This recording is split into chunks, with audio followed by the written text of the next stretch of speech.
और परमेश्वर आज की सुबह आपसे बातें करने जा रहा है। अपनी आंखों को बंद करें, अपने हाथों को उठाएं और कहें, परमेश्वर तेरा दास जो वचन लेकर आया है, मैं तेरे दास को ग्रहण करता हूँ और आपके वचन को, और मैं विश्वास करता हूँ कि जो भी तेरा दास बोलेगा वो तेरी ओर से होगा। और हे परमेश्वर, मुझे आज बता, मुझसे बातें कर कि मेरे जीवन में जो भी परेशानियां जिसका कोई हल नहीं, परमेश्वर जो भी मेरे जीवन में बीत रहा है, इन वचनों के द्वारा खुलासा कर। और परमेश्वर मुझसे बातें कर, मैं तेरी आवाज़ को सुनना चाहता हूँ। मैं अपने कान को खोलता हूँ, मैं अपने हृदय को खोलता हूँ और मैं तेरे वचन को अपने जीवन में ग्रहण करता हूँ। आज मैं विश्वास करता हूँ कि ये वचन के अंदर छुपा हुआ होगा मेरे लिए भविष्यवाणी, मेरे लिए एक शब्द जो मेरे लिए होगा। मैं अंगीकार करता हूँ। और हे परमेश्वर, शैतान को, उन सारी रुकावटों को जो शैतान तेरे वचन को समझने के लिए और मुझे रोकता है, ऐसी स्पिरिट को, ऐसी आत्मा को मैं डांटता हूँ। और हे परमेश्वर, तेरे वचन को मैं अपने हृदय में रखता हूँ, मैं अपने मनों में रखता हूँ और मैं विश्वास के साथ इन वचनों को पकड़ता हूँ और अपने हृदय में परमेश्वर से पनपने देता हूँ, बढ़ने देता हूँ, जड़ पकड़ने देता हूँ, यीशु मसीह के नाम से। सब लोग बोले आमीन, हालेलुया, बोले हालेलुया। ताली बजा के परमेश्वर का धन्यवाद दें।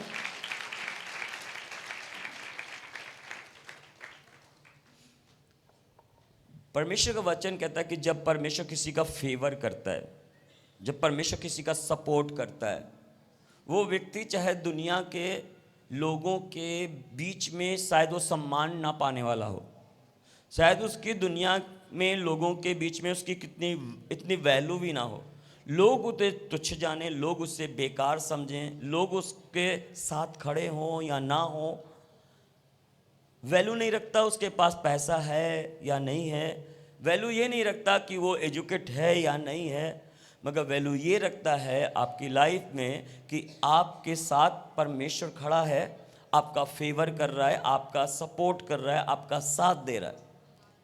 मायने ये रखता है कि कौन आपके साथ खड़ा है, मायने ये रखता है कि फेवर आपका कौन कर रहा है।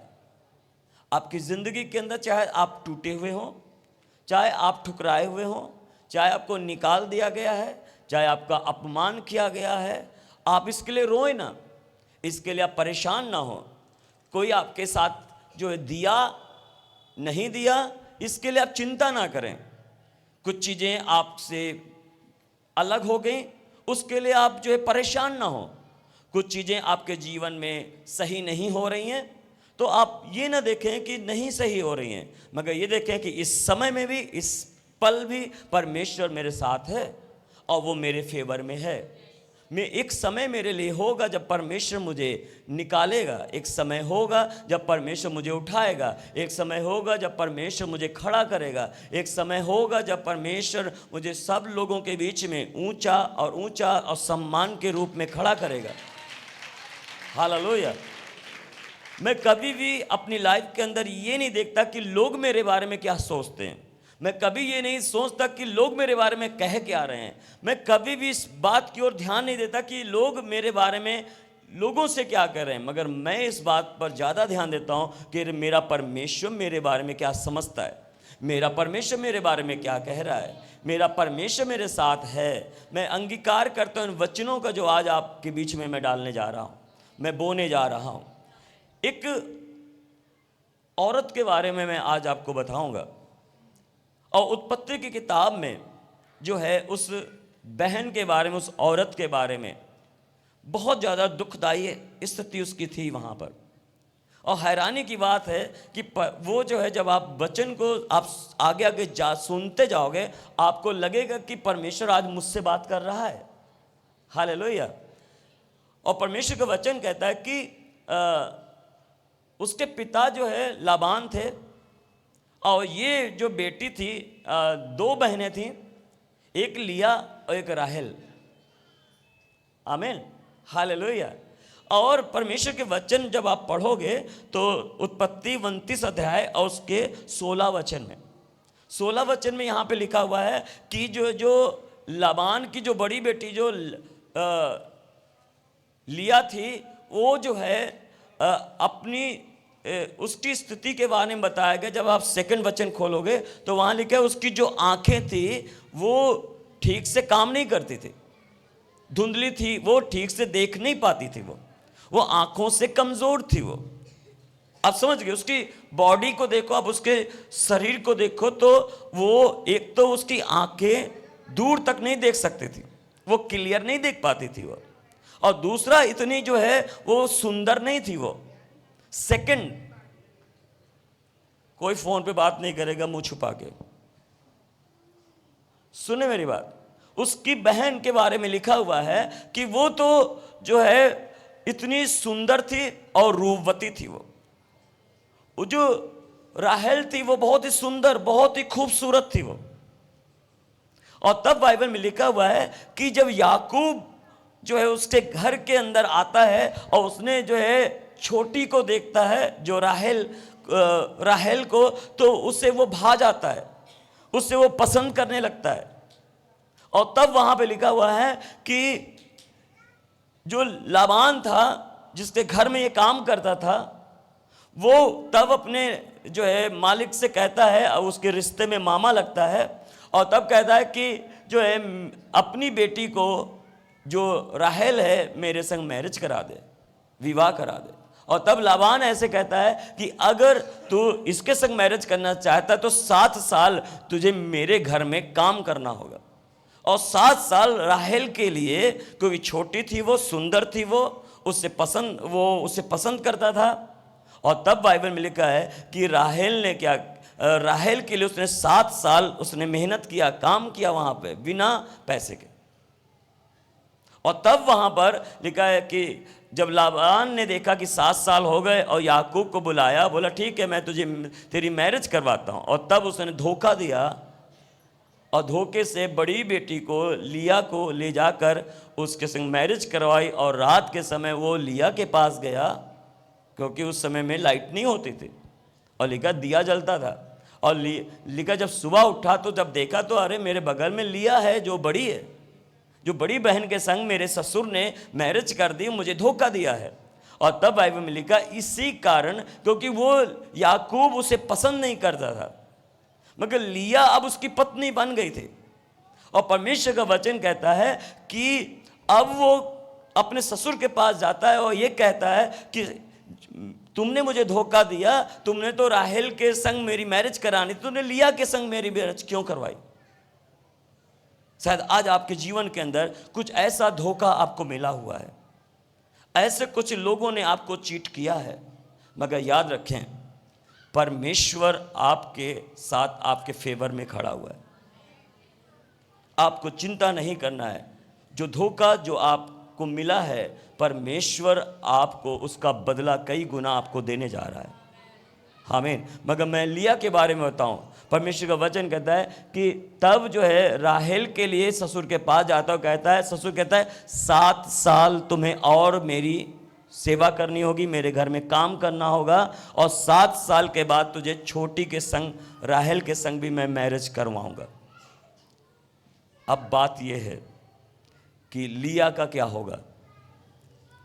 परमेश्वर का वचन कहता है कि जो लिया थी वो दुखी थी, क्योंकि पति ने उसे ग्रहण नहीं किया। वो दुख में थी, उसे पसंद नहीं करता था, उसे प्यार नहीं करता था, उसे जो है उसके पास नहीं जाता था। वो जो है लिया इस बात को सोचकर रोया करती थी। और वो जब देखती थी अपने घर में कि मेरा पति जो है राहेल से बात कर रहा है, उससे हंस रहा है, उससे मुस्कुरा रहा है, मुझसे नहीं मुस्कुराता, मुझसे बात नहीं करता, मेरी ओर देखता नहीं, जब मैं उसकी पत्नी हूं तो मेरी ओर ध्यान नहीं देता है, वो दुखी है। हालेलुया। शायद आज आपके जीवन के अंदर ऐसा कुछ होगा जहां पर लोग आपको इग्नोर कर रहे हैं, जहां लोग आपके साथ नहीं हैं, लोग आपको पसंद नहीं कर रहे। आप सही हो, आप जो है, आप जैसे भी बनाए गए, आप सुंदर बनाए गए, जैसे भी हो आपको परमेश्वर ने परफेक्ट बनाया है। मगर याद रखें कि शायद आप लिया की कहानी आपकी हो सकती है, शायद आप उन सिचुएशन में होंगे। बाइबल में लिखा है कि जब आप उसका 31 वचन पढ़ोगे, 29 का 31 वचन, तो यहाँ पे इस प्रकार से लिखा है, जब यहोवा ने देखा कि लिया अप्रिय हुई, तब उसने उसकी कोख खोल दी और राहेल बांझ रही। हालेलुया। परमेश्वर किसके फेवर में आया? परमेश्वर किसका साथ दिया? परमेश्वर का वचन कहता है परमेश्वर ने लिया का साथ दिया, क्योंकि बाइबल में लिखा है कि लिया को वो पसंद नहीं करता था, उसे दिल से ग्रहण नहीं किया, उसे प्यार नहीं दिया, उसे वो इज्जत नहीं मिली, उसे वो वैल्यू नहीं मिली। मगर लिया के लिए परमेश्वर साथ दिया, परमेश्वर फेवर में आया। आज शायद आपके जीवन के अंदर कुछ लोग ऐसे होंगे जो आपको उसी तरीके से देख रहे होंगे, और शायद आप कहीं पे दुख में, तकलीफ में, परेशानी को उठा रहे होंगे, और आप ये सोच रहे होंगे कि ये मेरे साथ ऐसा क्यों हो रहा है। शायद आप ऐसा सोच रहे होंगे कि मेरे दुख को कौन समझ रहा है, मेरा पति नहीं समझ रहा, मेरे घर के लोग नहीं समझ रहे, मेरी दिल की बात को कोई, मैं किसको बताऊं, मैं किसको समझाऊं जाकर। मगर परमेश्वर का वचन कहता है कि परमेश्वर ने वहां काम किया, लिया की कोख को परमेश्वर ने खोल दिया और राहेल की कोख को परमेश्वर ने बंद कर दिया। हालेलुया। बाइबल में लिखा है कि तब जो है उसने 32 वचन को पढ़ोगे तो वहां पे लिखा हुआ है कि पति जब उसके पास गया, लिया के पास, तो उससे एक बेटा उत्पन्न हुआ। देखो, पति उस लेवल तक उसे ग्रहण नहीं किया, मगर एक सेक्सुअली रिलेशन बनाया उससे, अपने पत्नी के साथ, क्योंकि अब पत्नी है, अब उसे छोड़ नहीं सकता है।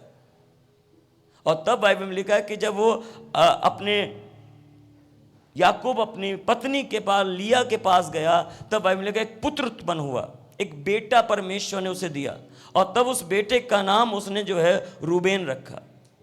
हालेलुया। 32 वचन में लिखा है। और वो कहती क्या है? वो ये कहती है कि यहोवा ने मेरे दुख पर दृष्टि की है। अपने बच्चे का नाम ये रखती रूबेन, और रूबेन के नाम का अर्थ है यहोवा ने मेरे दुख का हाल देखा है। आज आपके जीवन के अंदर आपके दुख पर देखने वाला, आपके बुरी स्थितियों को समझने वाला, आपकी परेशानी को समझने वाला शायद कोई ना हो, कोई आपसे कोई मतलब भी ना रखता हो। दुखी है, दुखी है, छोड़ दो इसको दुख के हालात में।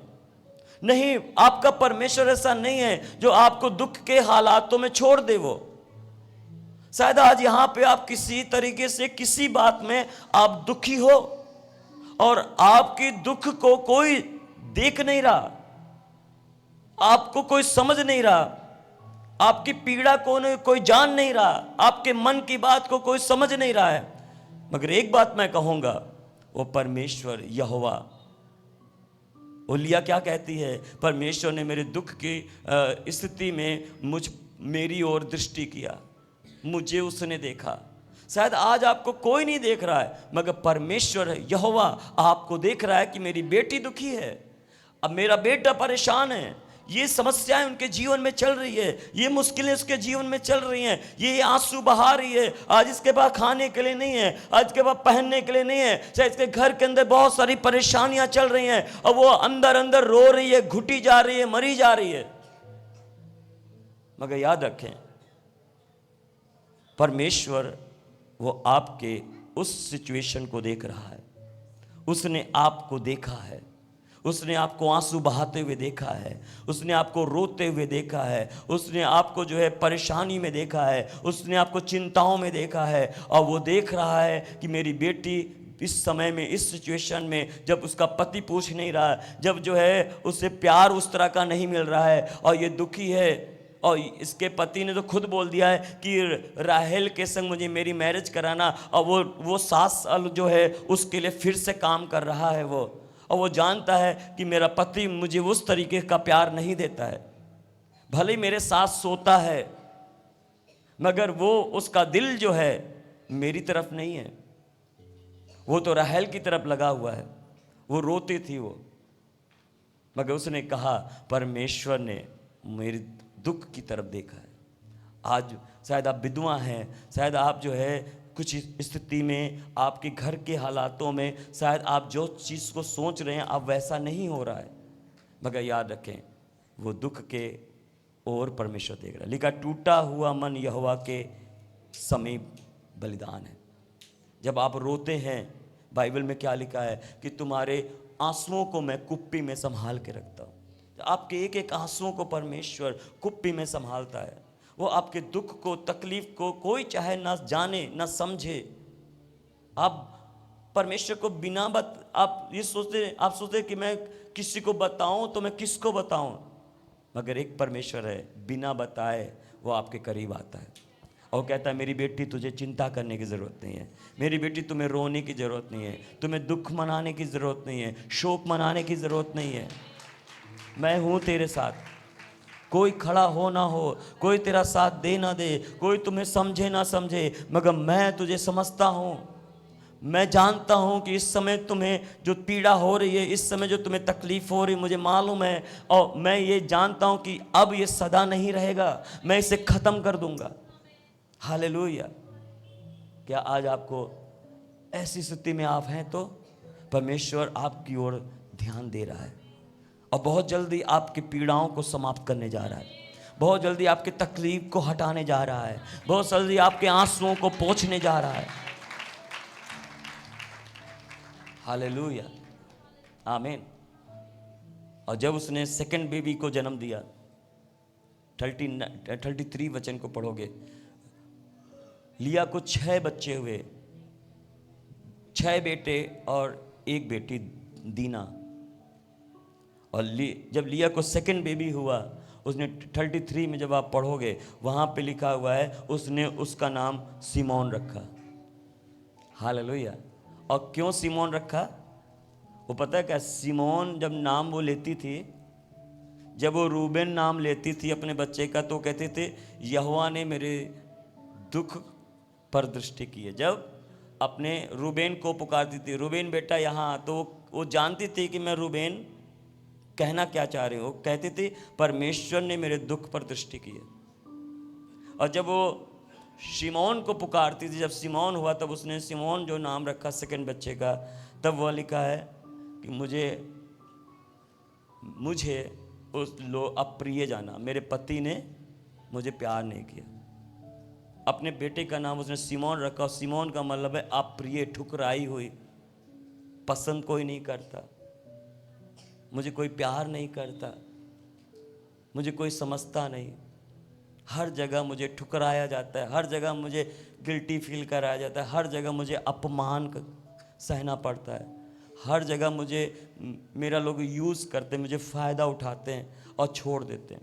शायद कुछ आपके जीवन में ऐसे हो जब आपको कोई पसंद नहीं करता, आपसे कोई प्यार नहीं करता, कोई आपको जो है आपके करीब नहीं रहता, आपको समझता नहीं है, आपको जो है लोग यूज करते हैं, फ़ायदा उठा लेते हैं आपका, और आप जो है अब परेशान हो, आप रो रहे हो, आप कह रहे हो मुझे कोई पसंद नहीं करता है, मैं तो अगले से इतना प्यार करता हूँ, या मैं अगले को इतना अपना फैमिली समझता हूँ, अगले को तो मैं अपना जो है भाई से बहन से बढ़ के समझता हूँ, पेरेंट्स से बढ़ के समझता हूँ। शायद आप जो है आप दूसरे के लिए जान देने तक तैयार होते हो, दूसरों की हेल्प करने के लिए तैयार होते हो, मगर जब तुम्हारी बात आती है तो कोई तुम्हारे साथ खड़ा नहीं होता।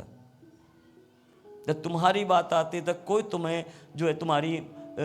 जो है सहायता नहीं करता, और आपको लगता है कि मैं जो है मुझे कोई समझता नहीं, मुझे कोई ख्याल नहीं रखता, मुझे कोई प्यार नहीं करता है। अगर याद रखें, दुनिया आपको अप्रिय जाने, दुनिया तुम्हें ठुकराए, दुनिया तुम्हें ना समझे, दुनिया तुम्हारे संग ना रहे, मगर याद रखना परमेश्वर तुम्हें कभी भी अप्रिय नहीं जानता है। वो तुमसे प्यार करता है और उससे बड़ा प्रेम कोई तुमसे नहीं कर सकता है कलीसिया। उससे ज़्यादा ख्याल तुम्हारा कोई नहीं रख सकता है। यहाँ तक कि माता पिता भी तुम्हें उतना प्यार नहीं दे सकते जितना प्यार तुम्हें परमेश्वर करता है। शायद पति ना करें, शायद बच्चे ना करें, मगर उतना प्रेम परमेश्वर तुम्हें करता है। कहता है मैं तुझे जिंदगी भर ठुकराऊंगा नहीं, मैं जिंदगी भर मैं तुझे तेरा साथ दूंगा, जिंदगी भर मैं तेरे संग खड़ा रहूंगा। लिखा जगत के अंत तक, दुनिया के अंत तक मैं तेरे सर्वदा तुम्हारे संग रहूंगा। लोग छोड़ दें, लोग चले जाएं, लोग तुम्हें ठुकराएं, लोग अप्रिय समझें तुम्हें, लोग तुम्हें ताना मारे, मगर परमेश्वर तुम्हारे साथ रहेगा और वो हमेशा तुम्हें प्यार करता रहेगा। लिया ये कह रही थी, जब वो कहते थे सिमोन बेटा यहाँ आता, वो ये कहते थे कि मुझे मेरे पति ने मुझे प्यार नहीं दिया,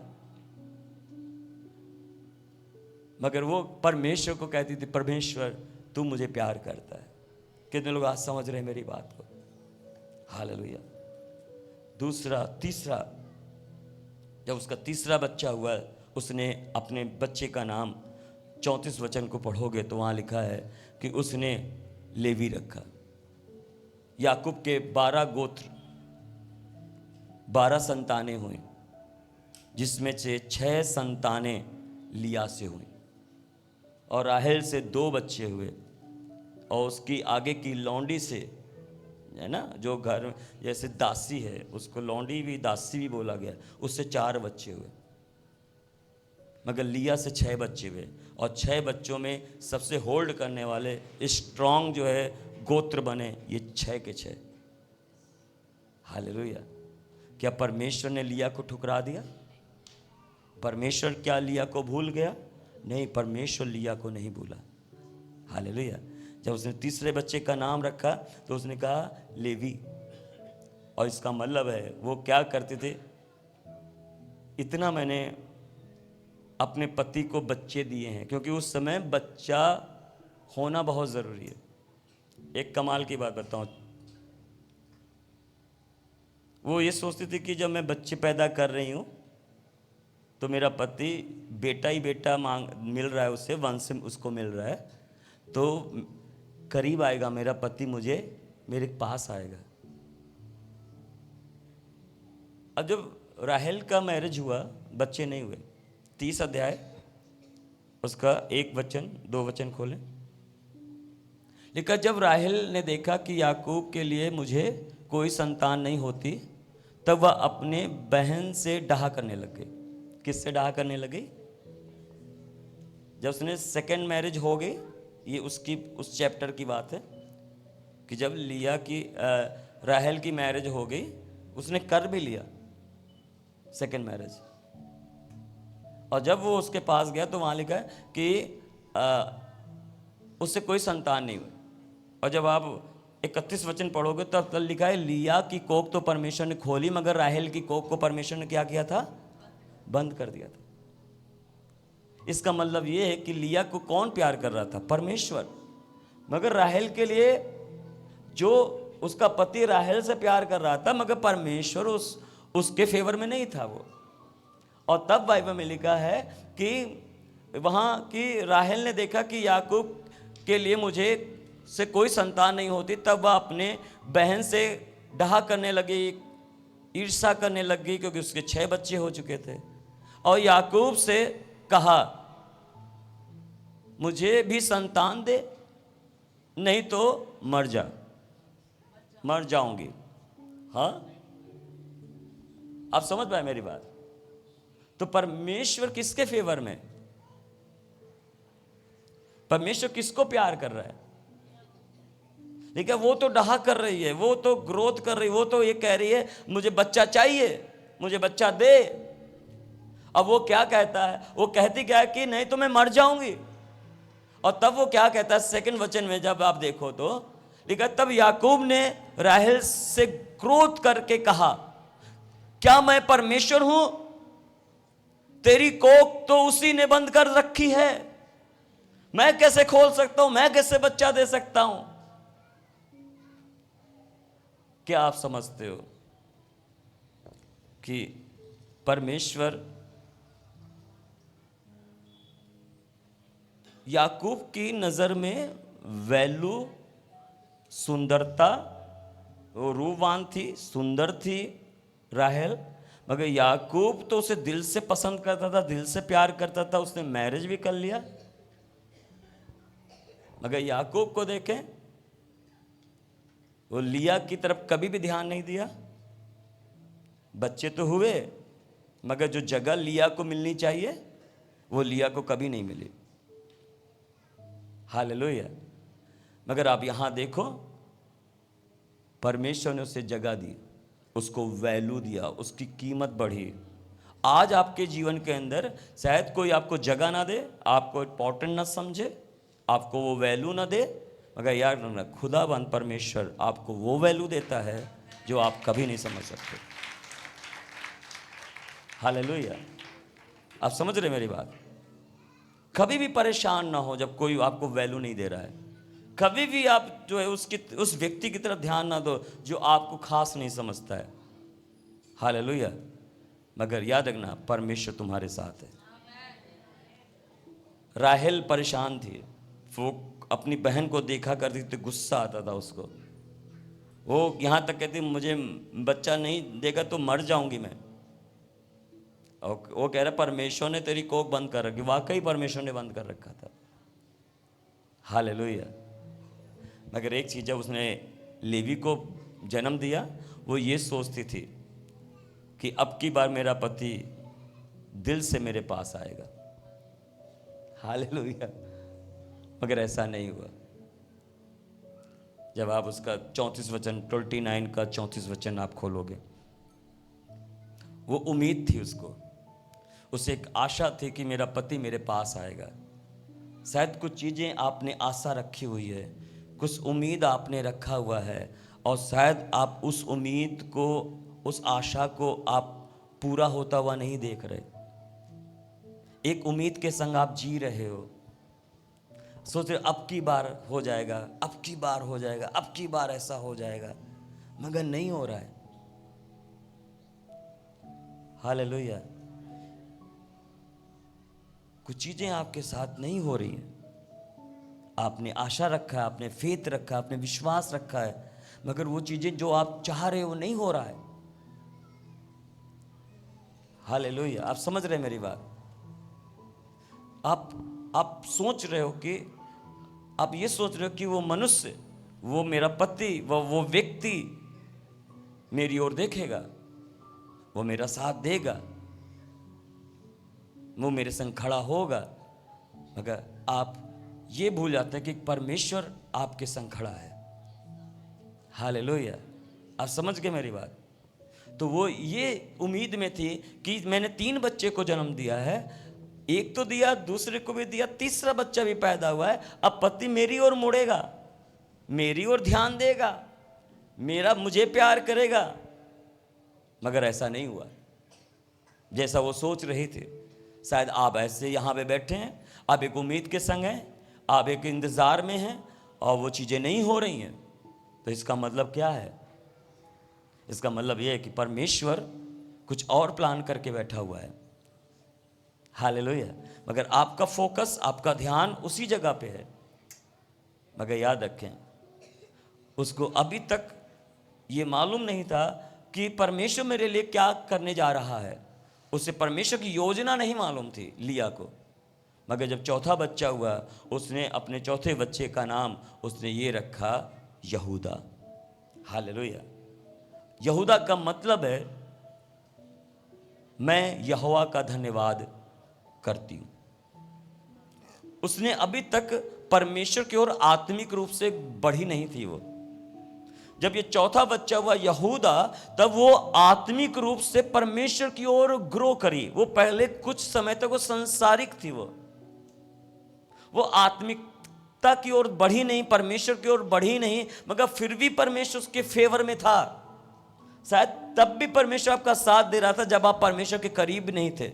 अब उसने छोड़ दिया उन लोगों को जो जो सोचती थी कि ये मेरे साथ होंगे, अब उसने क्या किया, एक डिसीजन लिया कि मैं हर बातों में परमेश्वर का थैंक्स करूंगी, मैं हर बातों में परमेश्वर का धन्यवाद दूंगी। अब मैं लोगों का परवाह नहीं करूंगी, लोग मेरे बारे में क्या कहते हैं, लोग क्या कहते हैं। अब उनकी तरफ नहीं, संसार की तरफ नहीं, लोगों की तरफ नहीं, रिश्तेदारों की तरफ नहीं, अपने पति की तरफ छोड़ दिया उम्मीद, और उसने पूरा फोकस अब परमेश्वर की ओर लगाया। जिस समय आप अपने उम्मीद को छोड़कर लोगों की ओर से निगाहों को हटाकर अपना 100% अपने परमेश्वर की ओर लगाते हैं, और अब परमेश्वर को वैल्यू आप देते हो, परमेश्वर को थैंक्स आप करते हो, जब आप आत्मिक रूप से अपने आप को परमेश्वर के संग जोड़ते हो, तो अब वो सही मायने में वो सही डायरेक्शन में लिया आई, और उसने अपनी लाइफ से जो बच्चे को जो अपनी कोख से जन्म दिया उसका नाम यहूदा रखा, और वो कहती है मैं परमेश्वर का धन्यवाद करती हूं। कब वो धन्यवाद दे रही थी? जब उसने सब तरफ से माइंड अपना हटाया। आप याद रखें, परमेश्वर ने 3 बच्चे तो तुझे दिए, चौथा भी दिया है। पति तेरे साथ नहीं, कोई बात नहीं, लोग तेरे साथ नहीं, कोई बात नहीं, मगर मैं धन्य हूं कि मेरी बहन राहेल को बच्चे नहीं हो रहे, मगर मुझे परमेश्वर ने 4 बच्चे दिए, मुझे परमेश्वर ने बच्चा दिया। मैं परमेश्वर की आभारी हूँ, मैं परमेश्वर का धन्यवादी हूँ। परमेश्वर ने मुझे इतना प्यार किया, मुझे परमेश्वर ने मेरा ख्याल रखा, परमेश्वर ने मेरा यहाँ ध्यान दिया, परमेश्वर ने मेरे यहाँ साथ दिया। मैं परमेश्वर को थैंक्स करती हूँ।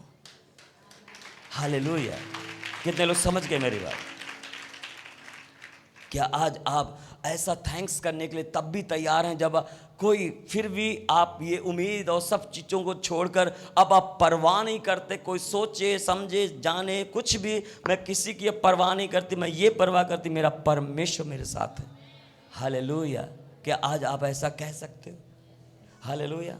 हुआ क्या, जो यहूदा पैदा हुआ, बाइबल में लिखा हुआ है कि सबसे स्ट्रांग पिलर बना अपने गोत्रों का, 12 गोत्रों का, और यहूदा के वंश से दाऊद पैदा हुए, और दाऊद के यही यहूदा के वंश से दाऊद, और दाऊद के बाद आने वाले पीढ़ियों में यीशु मसीह उसी के गोत्र से पैदा हुए, उसी की कोख से पैदा हुए।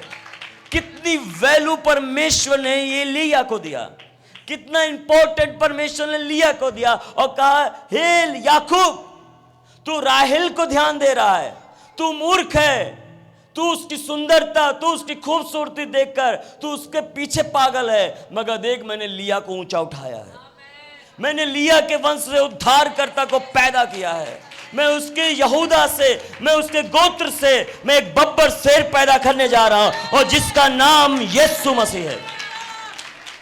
हालेलुया, आमीन। यीशु मसीह उस यहूदा के गोत्र से पैदा हुए, उस दुनिया में आए, और सारी दुनिया के जो है उद्धारकर्ता बनकर हमारे बीच में पैदा हुए। हालेलुया। ये किसकी कोख से हुआ? ये किसकी कोख से हुआ? वो लिया की कोख से। हालेलुया। आपकी वैल्यू कौन समझ रहा है? हालेलुया। आपकी वैल्यू कौन समझ रहा है? वो परमेश्वर। इसलिए डोंट वेरी, चिंता ना करो, परमेश्वर नेक्स्ट प्लान उसके पास है, नेक्स्ट योजनाएं उसके पास है। आपके लिए कदम, एक रास्ता परमेश्वर खोल रखा है, एक ऐसी चीज़ों को बना रखा है। एक दिन जब आप हाई लेवल पे तुम होगे, एक दिन जब तुम्हें, तब लोग वो वैल्यू तुम्हें देंगे। पति ने तुझे दिया नहीं दिया, लोगों ने दिया नहीं दिया, मगर अब सारा संसार तुम्हारी वैल्यू समझेगा। हालेलुया। जोर से ताली बजा के प्रभु का धन्यवाद दें। आमीन। क्या समझ पा रहे हैं मेरी बात? हालेलुया। और उसने 5वें बच्चे को जन्म दिया, उसका 17 और 18 वचन, 30 अध्याय 17 और 18 वचन को जब आप निकालोगे, तब वो कहती है मैं इस बेटे का नाम क्या रखता हूं? इसकार, है ना? और उसका मतलब ये है, लिया ने जब उस बेटे का नाम इसकार रखा, तब उसने जो है ये कहा, यहोवा ने मेरी मेहनत का फल दिया है। हालेलुया। आप समझ गए मेरी बात? तो शायद आप मेहनत कर रहे हैं, आप काम कर रहे हैं, आपको कीमत नहीं मिल रही है, आपको मेहनत का फल नहीं मिल रहा है। लिया ने सारी ज़िंदगी जो है अपनी बहन से ज़्यादा अपने पति का ख्याल किया, बहुत उसके लिए सेक्रीफाइस किया, बहुत जो उसने बच्चे को भी जन्म दिया, उसके लिए देखभाल करती, उसके लिए सेवा करती, अपने घर को देखती, परिवार को देखती कि नहीं इतना कुछ करने के बाद भी मुझे क्या मिल रहा है। उसने ये नहीं कहा कि मुझे क्या मिला, उसने ये कहा परमेश्वर ने मुझे मेरी मेहनत का फल, मेरी मजदूरी मुझे दी है। बोलो हालेलुया, हालेलुया। 17 और 18 वचन में जब आप अपने जीवन के अंदर होते हैं, परमेश्वर आपकी लाइफ के अंदर, वो परमेश्वर आपको उस कीमत को देता है शायद कोई दे या ना दे, आपको परवाह नहीं करनी। आप अपना काम कर रहे, आप अपना टाइम दे रहे, आप जो है ये नहीं कह रहे कि मुझे मिलना है, मुझे मिलनी चाहिए, मुझे कीमत मिलनी चाहिए, मैं घर में, इस घर में मैरिज करके आई हूँ, मेरा कोई ध्यान नहीं देता, मेरा कोई समझ नहीं रहा है। आप छोड़ो, आप अपना फ़र्ज निभाओ, अपना काम करो, अपनी सेवा करो। परमेश्वर एक टाइम आपके जीवन के अंदर, उसी घर के अंदर प्रभु आपको बहुत कुछ देगा। हालेलुया। शायद आप अपने प्रभु के लिए सेवा कर रहे, आप प्रभु के लिए काम कर रहे, आप कोई भी जो है चीज़ों में आप अपने आप को टाइम दे रहे, याद रखना शायद उसकी कीमत को कोई ना दे, मगर परमेश्वर एक टाइम आएगा जो आपको एक बड़ी कीमत आपको देगा। आपको सारा कुछ जो आपने किया है उसका बहुत बड़ा प्रतिफल इनाम के रूप में परमेश्वर आपको देगा। बोलो हालेलुया। लिया ने कहा मैं जो इतने साल तक मैं इस घर में रही, इतने साल तक मैं जो है मेहनत किया, इतने साल तक मैंने जो है अपने पति की देखभाल की, मगर परमेश्वर ने मुझे मेरी सारी मेहनत दी है। हालेलुया। क्या आपको मालूम है परमेश्वर के पास आपकी हर एक चीज़ का रिजल्ट है? कितने लोग समझ रहे हैं मेरी बात? हर चीज़ का एक रिजल्ट है। जो कुछ भी आप कर रहे हो प्रभु के नाम से करो, प्रभु के लिए करो, आपको देखो फल मिलने जा रहा है, फल मिलने जा रहा है। कितने लोग तैयार हैं उस फल को रिसीव करने के लिए? हालेलुया। इसलिए आप लिया के समान आ जाओ और अपने उस स्थिति में अपने पर ये कहो कि मुझे कोई जानता या समझता जो मेरी वैल्यू को नहीं समझता, मगर मैं खुदाबंद प्रभु का धन्यवाद देते, मेरे परमेश्वर ने मुझे सारी फल, मुझे मेहनत का फल मुझे परमेश्वर ने दिया है। हालेलुया, आमीन। आप समझ रहे मेरी बात? और लास्ट जब 30 अध्याय उसका 19 और 20 वचन को पढ़ोगे तो छठे बेटे को उसने जब जन्म दिया तब उस बेटे का नाम उसने रखा जबूलून। और जबूलून का नाम का अर्थ है निवास। निवास मतलब घर, जहाँ रहते हैं। हालेलुया। इसके मतलब है कि वो शांति, इसका मतलब है वो आराम उससे मिला।